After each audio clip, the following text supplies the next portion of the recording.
all clear, like I said, has not happened. Has not happened yet. Just be a little safe for a little longer.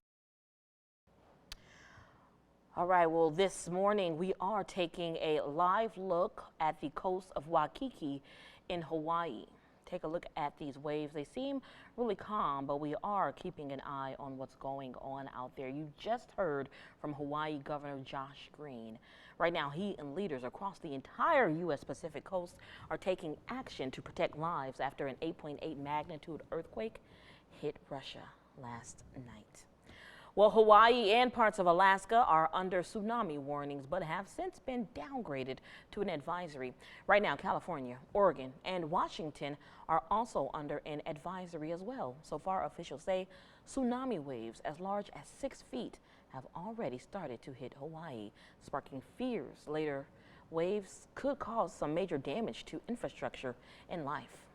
So as a recommendation to everyone, including me as a tsunami scientist, is to be far away from the coast, okay? We cannot go to the beach. We have to be very careful because this tsunami has energy and it can be damaging and it can be very dangerous to the people. So the most important recommendation is getting far away from the coast, okay?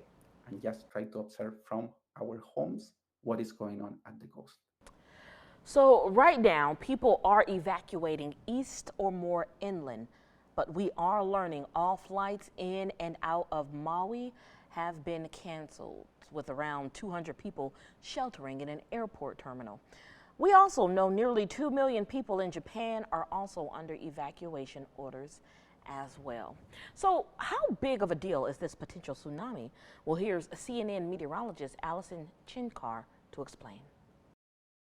And the likelihood is very high that the U.S. will see some type of tsunami wave. The one thing we just don't know at this point is how strong those tsunami waves, how high are they going to be, what kind of damage would they end up causing in some of those areas. Now, here is the look at where the earthquake took place. This is the 8.8. It was 13 miles deep. That may seem like very deep, but it's not. It's actually very shallow in terms of geological things. So when we take a look at this, the tsunami waves are going to continue to propagate outward, okay? So they're going to continue to stretch out.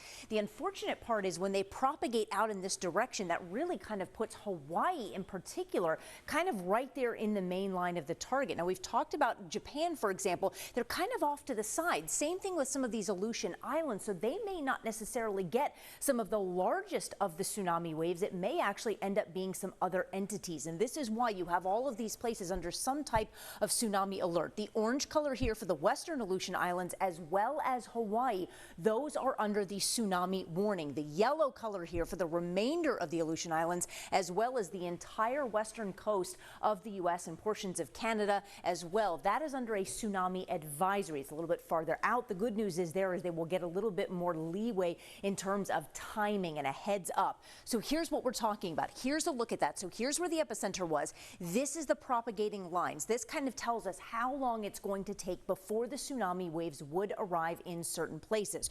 So you can see some of them have already started to arrive in portions of Japan and even into the Aleutian Islands, at least the very, very far western ones, but they're off to the side. It's really going to be the center portion of this that we are most concerned about in terms of some of those highest waves.